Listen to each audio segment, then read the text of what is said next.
मेरे पति इस दुनिया में नहीं थे। बस मेरा एक ही बेटा था जो मेरा सहारा था। गर्मी का मौसम था और मेरी आदत थी कि मैं रोज नहाया करती थी। और हमारे घर में एक ही बाथरूम था जो कमरे में नहीं बल्कि बाहर घर के आंगन में था। जब मैं कमरे से उस बाथरूम में नहाने के लिए जाती थी तो मुझे ऐसा लगता था कि कोई मुझे छुप कर देख रहा है और घर में मेरे बेटे के अलावा और कोई भी नहीं था। बाहर से कोई आ भी नहीं सकता था। 2-4 बार तो मुझे ऐसा लगा कि जैसे मुझे कोई वहम हो रहा है, लेकिन फिर यकीन हो गया कि कोई ना कोई गड़बड़ ज़रूर है। लेकिन ये क्या, घर में तो सिर्फ मेरा जवान बेटा ही था और मैं अपने बेटे पर शक नहीं कर सकती थी। लेकिन फिर मैंने उसके अंदर ऐसी हरकतें देखी कि मुझे उस पर शक करने पर मजबूर होना पड़ा। और जब एक दिन मैंने उसकी गैर मौजूदगी में उसका फ़ोन उठाकर चेक किया तो उसमें एक वीडियो थी। उस वीडियो को देखकर मेरे पैरों से ज़मीन निकल गई। वीडियो में साफ साफ नज़र आ रहा था कि जब मैं नहाने के लिए बाथरूम में जाती थी तो वो मेरा नाम आरती है। मैंने अपनी सारी ज़िंदगी अपने पति के साथ बहुत अच्छे तरीके से गुजारी थी। जब मेरी शादी हुई तो मैं बहुत कम उम्र थी। शादी के 1 साल बाद ही मुझे बेटा पैदा हो गया था। मैं अपने बेटे से सिर्फ 17 साल बड़ी थी, इसलिए ज़्यादा बूढ़ी नहीं लगती थी। पर जब मेरा बेटा जवान हो गया तो मेरा पति इस दुनिया से चला गया था। अब मेरे बेटे पर ही सारे घर का खर्चा आ गया था। लेकिन उसने तो इससे पहले कभी पैसे कमाए ही नहीं थे। वो तो अपनी ही मौज मस्ती में रहा करता था। वो समझता था कि सारी जिंदगी मेरा बाप नौकरी करता रहेगा और सब कुछ ठीक ठाक चलता रहेगा। उसके बाद वो जैसे तैसे इस घर को चलाता था। हमारा घर इतना बड़ा नहीं था। घर में सिर्फ 2 ही कमरे थे, पर बाहर आंगन बहुत बड़ा था। ये घर उस जमाने का बना हुआ था जब घरों में शौचालय नहीं बनाया जाता था। ये तो बाद में मेरे पति ने घर में एक छोटा सा शौचालय बनाया था जो बिल्कुल कोने में था। पर यह शुक्र है कि घर में शौचालय बन गया था, क्योंकि बाहर जाना बहुत ही अजीब लगता था। वैसे भी अब तो वो ज़माना गुजर चुका था। मेरी आदत थी कि मैं रोज़ नहाया करती थी। लेकिन जब से मेरा पति इस दुनिया से गया था और मैं बाथरूम में नहाने के लिए जाती, मुझे ऐसा लगता था कि जैसे बाथरूम के अंदर कोई झांक रहा है। मुझे एक दिन ऐसा लगा तो मैं डर गई। मैंने आसपास देखा तो कोई भी नहीं था। मुझे लगा शायद मेरा वहम होगा, लेकिन अगले दिन भी यही हुआ। मैं बड़ी परेशान हो गई थी। अब ये ऐसी बात थी कि मैं अपने बेटे को बता भी नहीं सकती थी। मेरा बेटा जवान था। उसका नाम राहुल था। वो बहुत ही ज़्यादा खूबसूरत था, लेकिन उसने कभी मेहनत नहीं की थी और आजकल उसे मेहनत करनी पड़ रही थी। इसलिए वो बहुत ज़्यादा चिड़चिड़ा हो गया था। मैंने उसे नहीं बताया। रात को वो खुद मेरे पास आकर बैठ गया और कहने लगा, मम्मी मैं बड़ा परेशान हूँ। सब कुछ कैसे होगा? हम तो 2 ही लोग हैं, लेकिन फिर भी इतने सारे खर्चे हैं। मुझे तो पता ही नहीं था कि पिताजी इतना सब कुछ करते थे। मैं तो समझता था कि ये सब कुछ बहुत आसान है। अभी तो शुक्र है कि घर अपना है। मैंने कहा, बेटा घर तो अपना है, लेकिन घर में भी बहुत सा काम है। अगर मरम्मत नहीं करवाई तो घर भी खराब हो जाएगा। वो अपना सर पकड़कर बैठ गया और कहने लगा कि अब क्या करें? वैसे मेरे पास एक आइडिया है। आप मेरी शादी करा दो और लड़की वालों से कुछ रुपये मांग लो। उन पैसों से हम अपना घर भी ठीक कर लेंगे और काम भी कर लेंगे, और मैं कोई कारोबार भी अच्छा सा कर लूँगा। मैंने जब अपने बेटे के मुंह से ये बात सुनी तो मैंने उसे कहा, मैंने तुझे कभी ये सब नहीं सिखाया। ऐसे लड़की वालों से पैसे लेना कोई अच्छी बात नहीं है। तेरे पिताजी ने मेरे माँ बाप से एक भी रुपया नहीं लिया था और तू इस तरह से बात कर रहा है। मैंने डांट दिया उसे और कहा, मुझे ये सब कुछ अच्छा नहीं लगता। मैंने तेरी तरबियत इस तरह से नहीं की कि तू इस तरह की बातें करे। किसी की बेटी को अपने घर लाना कोई आम बात नहीं होती। वो पूरी जीती जागती इंसान होती है। उसका ख्याल भी रखना होता है। तेरे पिताजी बहुत अच्छे इंसान थे। मैं तो चाहती हूँ कि तुम उनसे भी ज़्यादा अच्छा बनकर दिखाओ। और एक तू है कि अभी से ही लड़की के दहेज पर नज़र टिकाए बैठा है कि वो अपने साथ कुछ पैसे लाएगी तो मैं काम कर लूँगा। तू खुद क्यों मेहनत नहीं करता? मेरे बेटे को मेरी बात बहुत बुरी लगी। जाहिर है उसे बुरी लगनी है। वो कहने लगा, मम्मी खर्चे बहुत ज़्यादा हैं। मैं तो आपसे अपने दिल की बात कर रहा था। आपने तो मुझे इतना लंबा लेक्चर दे दिया। ठीक है, मत करवाओ मेरी शादी। मैंने कहा, तेरी शादी तब तक नहीं करवाऊंगी जब तक तू कोई पक्की नौकरी नहीं करेगा। वो इतना कहकर चला गया कि आजकल नौकरी नहीं मिलती, कोई ना कोई जुगाड़ ही करना पड़ता है। मैंने कहा, यह जुगाड़ क्या होता है? तो कहने लगा जुगाड़ का मतलब है शॉर्टकट से पैसा कमाना। मैंने कहा ऐसे कभी कुछ नहीं हासिल होता, मेहनत करनी पड़ती है। अगले दिन मेरे पास एक औरत आ गई जो कि मेरी मुंह बोली बहन बनी हुई थी, और मेरे बेटे को उसी ने गोद में पहली दफ़ा उठाया था जब वो पैदा हुआ था, क्योंकि वो एक दाई थी और आजकल वो रिश्ते वाली आंटी भी बनी हुई थी। उसने कहा राहुल को कुछ समझाती क्यों नहीं हो, ये जिन लोगों के साथ बैठता उठता है वो लोग बिल्कुल भी अच्छे नहीं हैं। पता है इसके दोस्त ने क्या किया है? तुझे बताऊंगी ना तो तू भी हैरान रह जाएगी, और मुझे लगता है कि तेरे बेटे ने भी यही सब किया होगा। मैंने कहा क्या मतलब? उसने कहा जो लोग इसके साथ ज़्यादा उठते बैठते हैं उनमें से 2 लड़कों ने एक लड़की के साथ। वो बोल ही रही थी कि मैं पहले ही समझ गई। मैंने कहा नहीं, तू झूठ बोल रही है। उसने कहा हाँ ऐसा ही हुआ है, और मैं क्यों झूठ बोलूंगी, सारे मोहल्ले को पता है। शुक्र कर कि तेरे बेटे पर अभी तक कोई बात नहीं आई। मैंने कहा मेरा बेटा ऐसा नहीं कर सकता। उसने कहा ये तो मुझे भी पता है कि राहुल ऐसा नहीं कर सकता, लेकिन जब ऐसे बुरे बुरे लोगों के साथ रहेगा तो वो कल को कुछ न कुछ जरूर कर गुजरेगा, और नहीं भी किया तो वो लोग इस पर इल्जाम लगाकर बीच में से बच जाएंगे। वो सब तो बहुत अमीर हैं और हम गरीबों का क्या है। उसकी बात बिल्कुल ठीक थी। इस तरह के मामले में अमीर लोग बच जाते हैं और गरीबों को पुलिस पकड़ कर ले जाती है। लगता है इसी वजह से मेरा बेटा ऐसी बातें कर रहा था। कहता था जुगाड़ करेगा। ये जुगाड़ क्या होता है? उसने इस तरह की बातें कहाँ से सीख ली थी? मुझे ये सब कुछ बिल्कुल पसंद नहीं था। सुबह सुबह मैं नहाने के लिए बाथरूम में गई तो नहाते हुए मुझे ऐसा लगा कि जैसे मेरे आसपास कोई खड़ा है। मैंने अपने मुंह पर साबुन लगा रखा था, इसलिए मैंने आंखें नहीं खोली। लेकिन आज तो हद ही हो गई। मुझे किसी की सांसों की आवाज़ आई, जैसे कोई सांस ले रहा हो। मैं घबरा गई और जल्दी जल्दी कपड़े पहनकर बाहर निकली। जैसे ही बाहर निकली सामने मेरा बेटा खड़ा था। ऐसा लग रहा था कि कहीं से भाग कर आया है। कहने लगा क्या हुआ मम्मी, परेशान लग रही हो? मैंने कहा मुझसे ज़्यादा तो तू परेशान लग रहा है, क्या हुआ है? तो उसने कहा नहीं ऐसा तो कुछ भी नहीं है, आप बताओ क्या हो गया है। मैं उसे क्या बताती, और मैंने उससे पूछा जब तू बाहर से आया तो तूने यहाँ से किसी को निकलते हुए देखा है क्या? वो कहने लगा इस बात का क्या मतलब है? क्या घर में कोई आदमी आया था? क्या इस घर में आदमी आने का मतलब समझती हैं आप? अगर ऐसा है तो मैं उसे जिंदा नहीं छोड़ूंगा। मैंने कहा पहले पूरी बात तो सुन ले। मैंने उसे कहा कि मुझे ऐसा लगा कि जैसे कोई आसपास खड़ा है।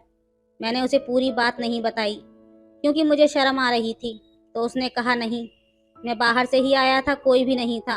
न गली में कोई था, न इधर उधर कोई था। अगर कोई नहीं था तो फिर मैंने जिसको महसूस किया वो कौन था? जो कोई भी था इतनी जल्दी भाग नहीं सकता था। इसके बाद भी वो एक दफ़ा ऐसा ही हुआ, और जैसे ही मैं बाथरूम से निकली तो बाहर मेरा बेटा ही खड़ा था। ऐसा क्यों होता था कि मुझे में साफ महसूस होता था कि कोई मुझे देख रहा है, और फिर बाहर मेरा बेटा ही खड़ा होता था। इस घर में मेरे बेटे के अलावा और कोई भी नहीं था। पर मेरा बेटा ऐसा कैसे कर सकता था? मुझे ऐसा लगता था कि जब मैं नहाती हूँ तो कोई मुझे देखता है, लेकिन मेरा बेटा ऐसा क्यों करेगा? वो तो मेरा अपना बेटा था। मेरे दिमाग में ये बात तब तक नहीं आई जब तक मेरी दोस्त ने एक कहानी नहीं सुना दी। वो यही कहती थी कि उसके पास सारे मोहल्ले की खबर रहती थी। एक दिन मेरे पास आई और कहने लगी तुझे पता है वो जो सरला है ना, उसकी 18 साल की जो बेटी है माया, उसकी वीडियो वायरल हो गई है। मैंने कहा कैसी वीडियो? तो कहने लगी वही वीडियो जैसी आजकल वायरल होती हैं, जो धूम मचा देती हैं। मैंने कहा ये तो बड़ी बुरी बात हुई, वीडियो किसने वायरल कर दी? तो वो कहने लगी अगर तुझे बताऊंगी ना कि उसकी वीडियो किसने वायरल की है तो तू भी पागल हो जाएगी। मैंने कहा बताओ तो।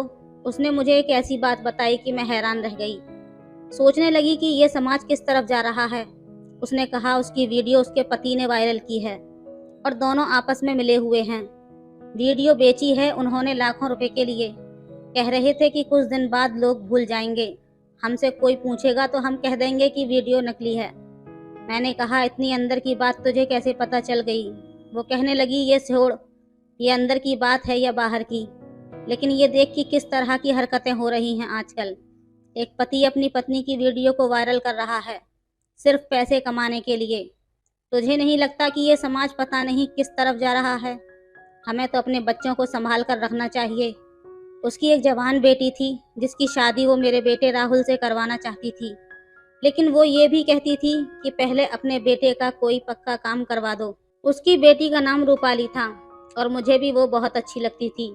मैंने एक दफ़ा अपने बेटे से बात की थी तो उसने कहा था कि लड़की तो बुरी नहीं है, लेकिन ये जो आप कह रही हो कि उसकी माँ ने शर्त रखी है, मुझे इस तरह की हरकतें पसंद नहीं। वो भी तो हमारी तरह गरीब है, किसी अमीर घर से बेटी लेकर आनी चाहिए। मैं उसे मना करती थी कि ऐसी बातें ना किया कर, गरीबों के घर में गरीबों की बेटी ही रहती हैं, अमीरों की बेटियां गरीबों के घर में गुजारा नहीं करती। मुझे एक बात की समझ नहीं आती थी कि मेरा बेटा इतना लालची कब से हो गया था। उसके दिमाग में ऐसी बातें क्यों आती थी कि लड़की आएगी तो साथ में पैसे लेकर आएगी। मैंने किसी गरीब की बेटी से शादी नहीं करनी। मैंने उससे कहा कि तुम कोई अच्छी सी नौकरी तलाश कर दो तो मैं तुम्हारी शादी रूपाली से करा दूंगी, लेकिन ज्यादा वक्त नहीं लगा सकते हो क्योंकि वो भी जवान है और तुम भी, और लड़कियों की शादी जल्दी करवा देनी चाहिए। उसकी माँ उसकी जल्दी शादी करवाना चाहती थी। अब तो तेरे पिताजी भी इस दुनिया से चले गए, अब तुझे ही सब कुछ करना है, तो अच्छा है ना कि कोई नौकरी कर ले। मेरा बेटा कहने लगा, नौकरी नहीं मिली है, लेकिन एक काम मिला है जिसमें बहुत सारे पैसे हैं, पर काम थोड़ा गलत है। मैंने कहा, क्या मतलब? कौन सा काम है और तू ऐसे क्यों कह रहा है कि थोड़ा गलत है? ये थोड़ा गलत का क्या मतलब होता है? जो गलत होता है वो पूरी तरह से गलत होता है। मेरे बेटे ने कहा, मम्मी आपको बताकर तो मैं पछता रहा हूँ, ऐसी बात नहीं है, बाद में आपको बताऊंगा। और वो ये सब कहकर कहीं चला गया। मैं सोचती रही कि क्या बात कर रहा था, मेरा तो दिल बैठ गया, क्योंकि आजकल जिस तरह की हरकतें हो रही थी, किसी भी जवान लड़के या लड़की को अपनी बातों में फंसाना कोई बड़ी बात नहीं थी। हमारा मोहल्ला बहुत बड़ा था, उसमें बहुत सी कहानियाँ होती थीं और मेरी दोस्त को हर कहानी की खबर होती थी, इसलिए वो मुझे बातें बताती रहती थी और मैं परेशान होती रहती थी कि मेरा भी एक जवान बेटा है, कहीं कल को कुछ करना बैठे। जैसे उसने ये बात बताई कि पति ने अपनी पत्नी की वीडियो को वायरल किया, वैसे ही मुझे भी ऐसा लगता था कि कोई मेरे साथ ऐसे कैसे कर सकता है, कोई मुझे क्यों बार बार देखेगा।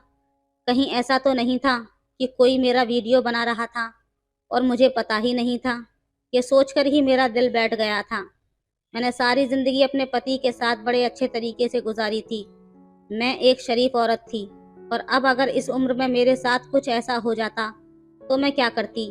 और अपने जवान बेटे को अगर ये बताती और उसे पता चल जाता कि ये सब कौन कर रहा है, तो वो जवान था, जज्बाती था, उसने भी कुछ करना था, उसने भी आराम से नहीं बैठना था। मैं जब ये सोचती थी तो बहुत डर जाती थी। ये शौचालय बिल्कुल कोने में बना हुआ था और पीछे गली की ओर उसकी दीवार एक ही थी, और इसमें एक बहुत बड़ा सा रोशनदान भी था जिसके ऊपर कुछ नहीं लगा हुआ था, लेकिन वो इतना ऊंचा था कि वहां से कोई नजर नहीं आता था। इसलिए हमने उसके ऊपर ना तो कोई कपड़ा लगाया और ना ही कोई जाली। लेकिन अब मेरा दिल परेशान था, तो मैंने नहाने से पहले उस रोशनदान के ऊपर अपना दुपट्टा लगा दिया, बस ऐसे ही लगाया कि कोई देख ना सके। लेकिन वहां तक पहुंचने के लिए तो किसी को किसी ऊंची सी चीज पर चढ़ने की जरूरत थी। गली बहुत ऊंची थी, हमारा घर नीचा था। इतनी मेहनत कौन करता है, वो भी एक बूढ़ी औरत के लिए। वैसे मैं इतनी बूढ़ी भी नहीं थी, अभी तक मेरी उम्र सिर्फ 38 साल की ही थी। बेटा मेरा जवान था और मैं उसकी शादी करना चाहती थी। मैंने कपड़ा लगा दिया और जब मैं नहाकर बाहर निकली तो ये देखकर हैरान रह गई कि कपड़ा अपनी जगह से हटा हुआ था। अब तो मुझे अजीब सा महसूस होने लगा, मुझे रोना आने लगा कि मेरे साथ ये सब क्या हो रहा है। मैंने तो किसी के साथ बुरा नहीं किया, क्या अपने बेटे को बता दूं? अब बात ऊपर निकल चुकी थी, इसका मतलब कि कोई ना कोई था जो मेरे साथ ये सब कर रहा था। पर यह बात भी सोचने वाली थी कि किसी बाहर के आदमी को ये कैसे पता कि मैं किस समय नहाने जाती हूँ। मैं रोजाना एक समय पर नहाने तो नहीं जाती थी, कभी कभी मैं सुबह नहा लेती थी, कभी दोपहर को और कभी खाना बनाने के बाद। और आजकल गर्मी का मौसम था तो एक दिन में 2 बार भी नहा लेती थी, क्योंकि मुझे बहुत ज़्यादा गर्मी लगती थी और मुझे साफ सुथरा रहना ज़्यादा अच्छा लगता था। कुछ लोग तो बार बार नहाते हैं, अपने आप को संवार कर रखते हैं। गर्मी के मौसम में 2 बार भी नहा लेना कोई ऐसी वैसी बात भी नहीं थी। गर्मी इतनी होती है तो 2 बार नहाने का दिल करता ही है। इसलिए मुझे ये बात तो समझ नहीं आ रही थी कि फिर सोच लिया कि बेटे को बता ही देती हूँ। मैंने उसे यूं तो नहीं कहा कि मुझे पक्का यकीन है, पर मैंने उसे कहा कि मुझे ऐसा लगता है कि जब मैं नहाने जाती हूँ तो कोई देखता है मुझे, और मुझे शक है कि रोशनदान की तरफ से देखता है। मुझे लगा था कि ये सब सुनकर मेरा बेटा पागल हो जाएगा कि कौन है वो, मैं पता करता हूँ, नहीं छोड़ूंगा उसे।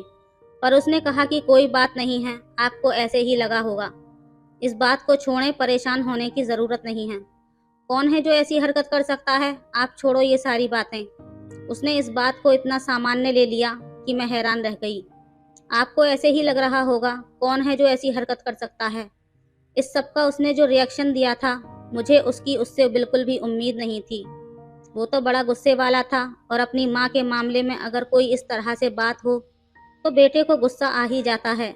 घर की औरतें तो अपनी इज्जत होती हैं, लेकिन वो बिल्कुल भी परेशान नहीं हुआ, और मुझे ऐसा लगा कि उसे परेशान होना चाहिए था। फिर उसने क्यों मुझसे नहीं कहा? मैं उसकी माँ थी और ये बड़ा मामला था, लेकिन वो तो मज़े से बैठा था। मैंने भी दोबारा बात नहीं की और सोचा कि खुद ही पता करती हूँ कि ये सब कौन कर रहा है। मेरे लिए आसान नहीं था, लेकिन मैं कोशिश तो कर सकती थी। मैंने अपनी दोस्त को कहा कि मुझे एक कैमरे वाला फ़ोन चाहिए, मैं रिकॉर्डिंग करना चाहती हूँ। उसके पास था फ़ोन, पर मेरे पास नहीं था। उसने कहा कि एक दिन के लिए अपना फ़ोन तुम्हें दे दूंगी, पर पहले मुझे बताओ कि बात क्या है। मैंने कहा कि नहीं, अभी नहीं बता सकती, बाद में बता दूंगी। मैं उस फ़ोन को बाथरूम में रखना चाहती थी और रोशनदान की तरफ कैमरे का मुंह करके देखना चाहती थी कि मुझे बाहर से कौन देखता है। मुझे ऐसा लग रहा था कि मैंने बहुत अच्छा आइडिया सोचा था। इससे ज़्यादा अच्छा आइडिया हो ही नहीं सकता। रिकॉर्डिंग भी हो जाती और वीडियो भी बन जाती, और पता भी चल जाता कि हरकत कौन कर रहा है, और मेरे पास सबूत भी आ जाता। मैंने अपनी दोस्त से फ़ोन लिया और ऐसी जगह पर रखा, रोशनदान की तरफ कैमरे का मुंह करके रिकॉर्डिंग हो गई। मैंने रिकॉर्डिंग भी कर ली, और जब रिकॉर्डिंग देखी तो हैरान रह गई, क्योंकि रिकॉर्डिंग ठीक से नहीं हो पाई थी। शायद उसका कैमरा ख़राब था। लेकिन उसके बाद उसने अपना फ़ोन मांग लिया और कहा कि मुझे फ़ोन चाहिए, मुझे ज़रूरत रहती है। उसे फ़ोन पर काम होते थे, वो लोगों की बेटियों के रिश्ते करवाया करती थी, इसलिए मैं बार बार उससे फ़ोन नहीं मांग सकती थी। अब हमारे पास इतने पैसे भी नहीं थे कि उस जगह को बंद करवा दें या फिर बाथरूम कहीं और बनवा दें। घर के पहले से ही हालात ख़राब थे। पता चला कि मेरे पति जब इस दुनिया से गए तो उनके ऊपर बहुत ज़्यादा कर्ज था। अब वो लोग सामने आ रहे थे और कह रहे थे कि हमें हमारे पैसे चाहिए, और मेरा बेटा सब कुछ कर नहीं पा रहा था क्योंकि उसका कोई पक्का काम नहीं था। मुझे भी सब कहते थे कि उसकी शादी करा दो। बिल्कुल ठीक कहते थे, जो पैसे दहेज में मिलेंगे उससे ही अपना कोई बिजनेस कर लेगा। लड़की घर में आ जाएगी, तुम भी अकेली नहीं रहोगी। मेरा बेटा आजकल बहुत परेशान रहता था। एक दिन किसी से फ़ोन पर बात कर रहा था और कह रहा था कि हाँ, आजकल ऐसी वीडियो से लोग बड़े पैसे कमा रहे हैं, लेकिन ऐसी वीडियो बनाना इतना आसान नहीं है। वैसे देखा जाए तो एक वीडियो की ही तो बात है यार, और अगली वीडियो आती है तो लोग पिछले के बारे में भूल जाते हैं। बात तो तेरी ठीक है, लेकिन मैं ऐसा कैसे कर सकता हूँ? मुझे ये सब कुछ ठीक नहीं लगता। मैं उसकी बात सुनकर हैरान रह गई। अब ये कोई फिल्म या कोई ड्रामा नहीं था, ये सीधे सीधे सारी बात हो रही थी, और मुझे समझ नहीं आ रहा था कहीं वो वही तो बात नहीं कर रहा था जो मेरे दिमाग में आ रही थी। अगर एक पति पैसे कमाने के लिए अपनी पत्नी की वीडियो वायरल कर सकता है, तो क्या एक बेटा पैसे कमाने के लिए अपनी माँ की वीडियो वायरल नहीं कर सकता? और अगर ऐसा नहीं था तो फिर ये बातें क्यों कर रहा था? इसके पास करने को कोई और बात नहीं थी। ये तो एक गाड़ियों के शोरूम पर जाकर काम किया करता था, और इसे रोजाना के थोड़े बहुत पैसे मिल जाते थे, लेकिन ये कोई पक्का काम नहीं था। ऐसी बातें क्यों कर रहा था? इसके पास बातें करने के लिए यहाँ कोई और टॉपिक नहीं था? जैसे उसने फ़ोन बंद किया, मैं उसके पास गई और मैंने उससे कहा, किससे बातें कर रहे थे? किसकी वीडियो बनाओगे और वायरल करोगे? तुम भी उस आदमी की तरह करोगे क्या, जिसने अपनी बीवी की वीडियो वायरल कर दी? मेरा बेटा हैरान रह गया। उसने कहा, मम्मी आप कैसी बातें कर रही हो? कहने लगा कि बात को कहाँ की कहाँ से जोड़ रही हो? आपको क्या हो गया है? मैं अपने दोस्त से बात कर रहा था। ऐसी ही बात हो रही थी। मैंने कहा, तो फिर मुझे बताओ वो कौन सी वीडियो की बात कर रहा था कि आजकल ऐसी वीडियो बड़ी वायरल होती हैं।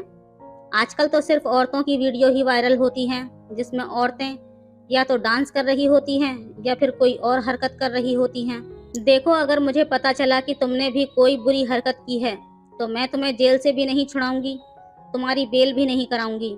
मेरे बेटे ने तो अपना सर पकड़ लिया। उसने कहा, आप कैसी बातें कर रही हो मम्मी? मैं ऐसी हरकत क्यों करूंगा जिसकी वजह से मुझे जेल जाना पड़े? मैंने कहा कि मैंने तुम्हें कहा था कि मुझे ऐसा लगता है कि जब मैं नहाने जाती हूँ तो कोई बाहर से खड़ा होकर मुझे देखता है। उसके बारे में तुमने क्या किया? पहले तो वो घबरा गया और बाद में कहने लगा, मैंने भी आपको कहा था कि आपको वहम हो रहा है, ऐसा कुछ नहीं है। अब मुझे भी गुस्सा आ गया और मैंने उससे कहा, और अगर ऐसा होगा तो फिर तू क्या कर लेगा? क्या उखाड़ लेगा उस बंदे का? तुझे शर्म नहीं आती? तो एक दफा कंफर्म करके देखता ऐसा है या नहीं। किसी से 4 पैसों का इंतजाम करके इस बाथरूम के रोशनदान को बंद करवा दे। ये इतना बड़ा रोशनदान है कि पूरा आदमी यहाँ से छलांग लगा सकता है। जब तेरे बाबा ने शौचालय बनवाया था ना, तो तब ये जमाना ऐसा नहीं था। मुझे तो ऐसा लग रहा था कि ये सब सुनकर तू गुस्से से लाल पीला हो जाएगा और कुछ न कुछ जरूर करेगा, लेकिन तू तो कुछ भी नहीं कर रहा, हाथ पर हाथ रखकर बैठा है। मेरे बेटे ने अजीब सी बात कह दी। उसने कहा, अगर आपको ऐसा लगता है कि बाथरूम में जाते हुए आपको कोई देखता है तो फिर आप बाथरूम में न जाया करो। ऐसी उल्टी बात वही आदमी कर सकता है जिसका दिमाग उलझा हुआ हो, और उसका दिमाग बहुत ज़्यादा उलझा हुआ था। ऐसे कैसे हो सकता था कि मैं बाथरूम में ना जाऊं? गर्मी का मौसम था, क्या मैं नहाती भी नहीं? मुझे तो नहाने का शौक था, साफ सुथरा रहने की आदत थी। मैं इस बारे में सोचती रहती थी और अब मुझे पता चल गया कि मुझे क्या करना है।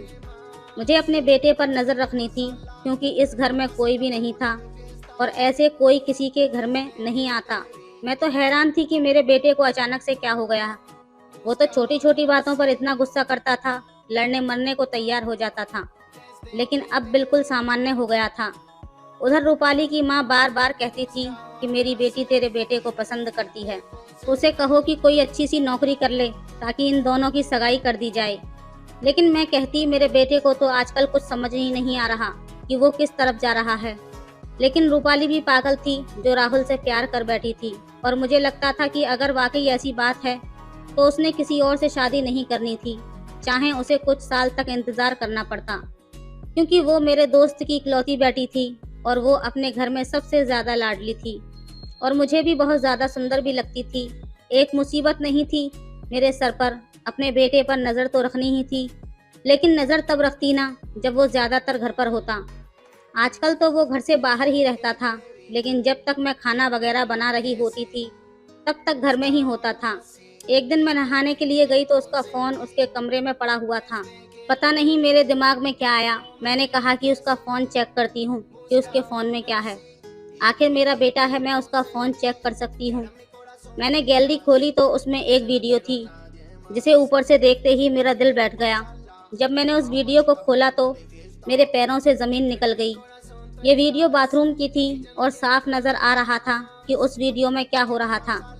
मेरी आंखों से आंसू आ गए और मेरी अजीब सी हालत हो गई। मैं बार बार देख रही थी कि और भी वीडियो हैं, लेकिन एक ही वीडियो थी। मैं यही देख रही थी कि अचानक किसी ने मेरे कंधे पर हाथ रखा। मैं डर गई और बुरी तरह से चौंक गई। पीछे मुड़कर देखा तो मेरा बेटा खड़ा था और उसने देख लिया था कि उसका फ़ोन मेरे हाथ में है और मैं वीडियो भी देख चुकी हूँ।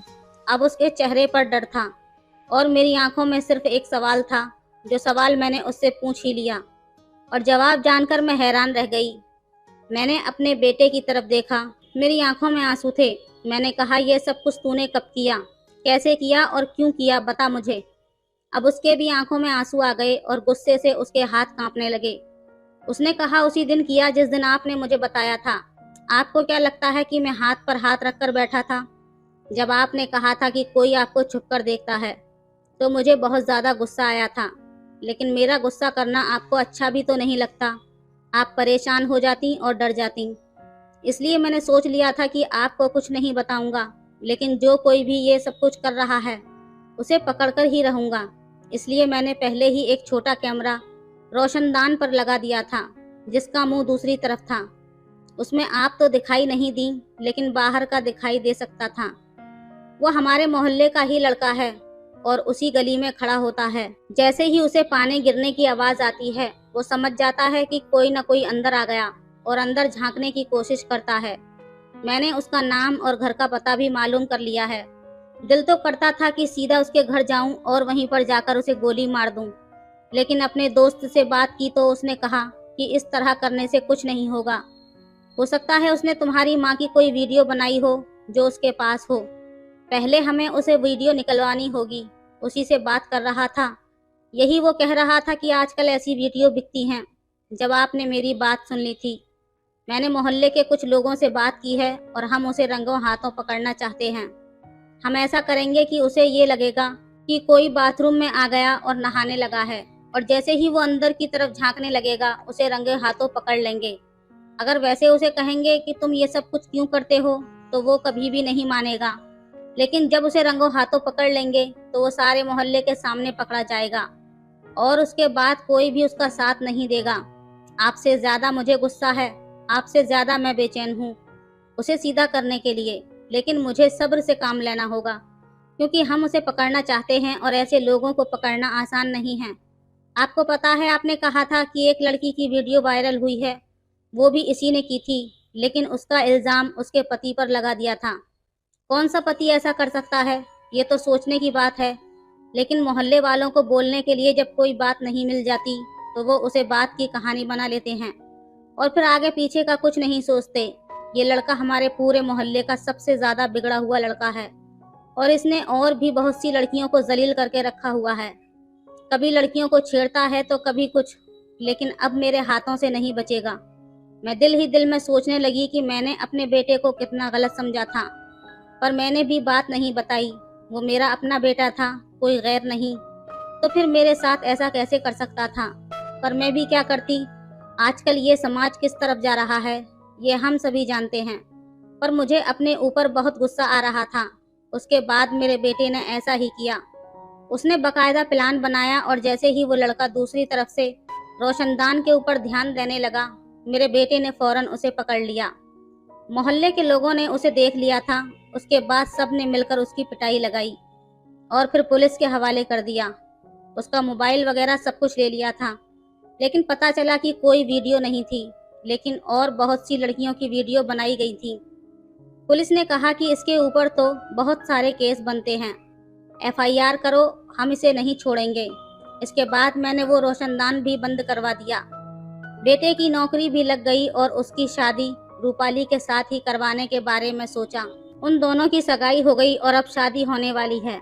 अभी भी मैं सोचती हूँ कि मेरे दिमाग में कहाँ से कहाँ की बातें आईं, तो मुझे बहुत गुस्सा आता है। ये सब कुछ मेरी दोस्त की वजह से हुआ था। वही लोगों को कहानी सुनाया करती थी। अब उसकी बेटी मेरे घर की बहू बनने वाली है, लेकिन उसकी बेटी उस जैसी नहीं है। वैसे तो मेरी दोस्त बुरी नहीं थी, लेकिन मुझे उसकी हरकत अच्छी नहीं लगी। मेरा बेटा है, वो मेरे साथ ऐसा नहीं कर सकता था, और उसने मेरे दिमाग में इतनी गंदगी भर दी कि मैंने अपने बेटे के बारे में बुरा सोचा।